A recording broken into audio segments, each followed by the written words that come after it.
Hello everyone, আসসালামু আলাইকুম। ৩৯তম BCS প্রিলিতে আসা একটি প্রশ্ন আজকে আমরা সলভ করব। সলিউশন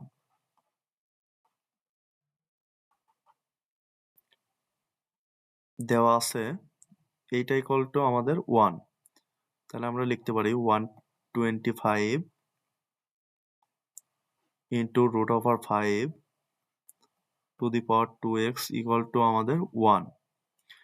তাহলে 125কে লেখা যায় 5 to the power cube. 125 is equal to আমাদের 5 গুণন 5 অর্থাৎ 5 5 25, 5 25-এ 125, 5 টু দি পাওয়ার কিউব অর্থাৎ 5 টু দি পাওয়ার কিউব আকারে লেখা যায়। আর আমরা আরেকটা সূত্র শিখেছিলাম, root over a equal to a to the power half. অর্থাৎ কোনো ভিত্তির উপরে যদি রুট থাকে তাহলে আমরা লিখতে পারি ওই ভিত্তি তার উপরে হচ্ছে আমাদের পাওয়ার হয়ে যাবে হাফ। ওই রুটটা আমাদের কি হয়ে যায়, পাওয়ার হাফ আকারে লিখতে হয়। যেমন রুট ওভার 3, তাহলে আমরা লিখতে পারবো 3 টু দি পাওয়ার 1/2। যদি আমরা x লিখি রুট ওভার x, তাহলে এটাকে লিখতে পারবো x টু দি পাওয়ার 1/2। তাহলে 5কে লিখতে পারবো 5 টু দি পাওয়ার 1/2।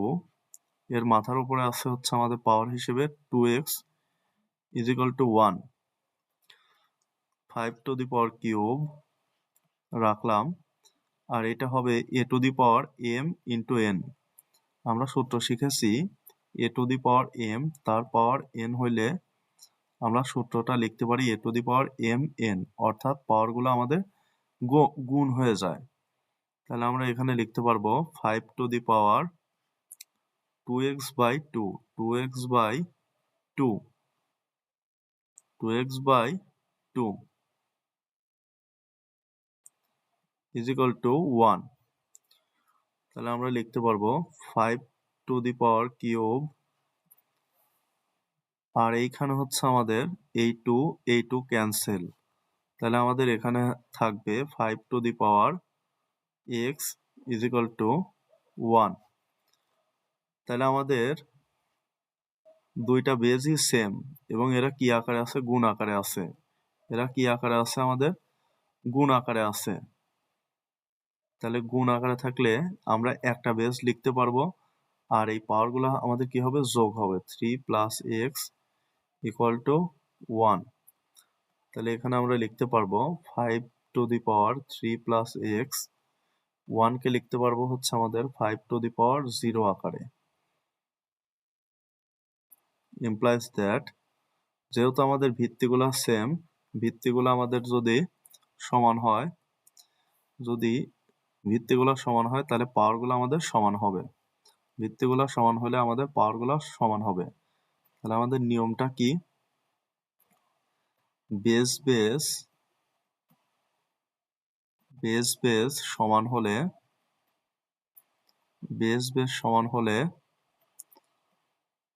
পাওয়ার সমান হবে। এটা হচ্ছে আমাদের সূত্র, বেস সমান হলে পাওয়ার সমান হবে। তাহলে এখানে আমাদের দেখা যাচ্ছে বেস সমান, তাহলে আমাদের পাওয়ার কি হবে, সমান হবে। তাহলে 3 প্লাস এক্স ইকুয়াল টু হচ্ছে আমাদের 0। তাহলে এক্স ইকুয়াল টু হচ্ছে আমাদের এই পাশে +3 আছে, এই পাশে গেলে হবে হচ্ছে আমাদের -3। তাহলে এখানে আমাদের অপশনে কোথায় আছে -3, এটা -3, এটা হচ্ছে আমাদের -3 খ নাম্বার। অর্থাৎ এটা হবে হচ্ছে আমাদের কাঙ্ক্ষিত অ্যান্সার। সকলকে ধন্যবাদ। আসসালামু আলাইকুম।